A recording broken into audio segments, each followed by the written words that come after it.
ആന്ധ്രയുടെ കൺകണ്ട ദൈവം NTRനെ വീഴ്ത്തിയ വില്ലൻ, ഹൈദരാബാദിനെ രാജ്യത്തിന്റെ IT ഹബാക്കിയ നായകൻ.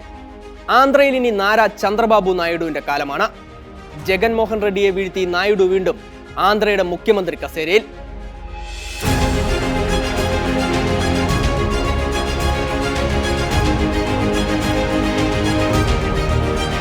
ആന്ധ്രയുടെ ചരിത്രത്തിൽ ഏറ്റവും കൂടുതൽ കാലം അധികാരത്തിലിരുന്ന നേതാവ് ചന്ദ്രബാബു നായിഡു ഇത് 4ാം തവണയാണ് മുഖ്യമന്ത്രിയാകുന്നത്.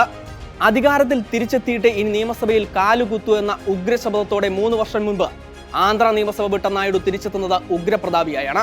ബൈ ബൈ ബാബു എന്ന് പരിഹസിച്ച YSR കോൺഗ്രസിനും ജഗൻമോഹൻ റെഡ്ഡിക്കും നായിഡുവിന്റെ തിരിച്ചുവരവ് ദുസ്വപ്നമാകും. 175 അംഗ നിയമസഭയിൽ 135 സീറ്റുകൾ നേടിയാണ് ചന്ദ്രബാബു നായിഡുവിന്റെ തിരിച്ചുവരവ്. സംസ്ഥാനത്തെ 25 ലോക്സഭാ സീറ്റുകളിൽ 16 എണ്ണവും നേടി NDAയിലെ 2ാമത്തെ വലിയ കക്ഷിയായും TDP മാറി.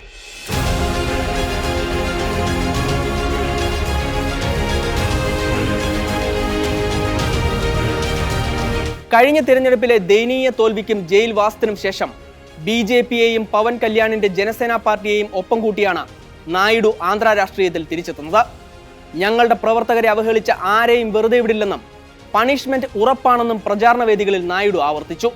അത് നടപ്പാക്കാൻ ചന്ദ്രബാബു നായിഡു ഇറങ്ങിപ്പുറപ്പെട്ടാൽ അത് ജഗൻമോഹൻ റെഡ്ഡിക്ക് ഉറക്കമില്ലാത്ത ദിനങ്ങളാകും സമ്മാനിക്കുക. YSR കോൺഗ്രസിനെതിരെയുള്ള പ്രതികാര നടപടികൾ മുതൽ ആന്ധ്രയ്ക്കുള്ള പ്രത്യേക പദവി വരെ. നായിഡു ഗാരുവിന്റെ ഇലക്ഷൻ കാലത്തെ പ്രഖ്യാപനങ്ങളുടെ ആവേശത്തിലാണ് TDP പ്രവർത്തകർ.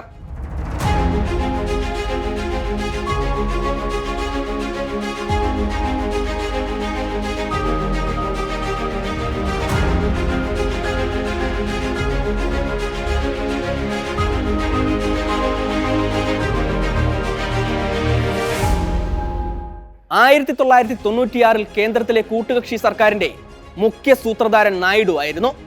വീണ്ടും ചന്ദ്രബാബു നായിഡു അതേ പ്രൗഢിയോടെ തിരിച്ചെത്തിയിരിക്കുകയാണ്. BJPയുടെ അപ്രമാദിത്വത്തിന് നായിഡു നിന്നുകൊടുക്കാൻ സാധ്യത കുറവാണ്. ലോക്സഭയിൽ 16 സീറ്റ് നേടിയ TDPക്കും നായിഡുവിനും കേവല ഭൂരിപക്ഷമില്ലാത്ത BJPയുടെ NDA സർക്കാരിൽ നിർണായക സ്ഥാനമുണ്ട്.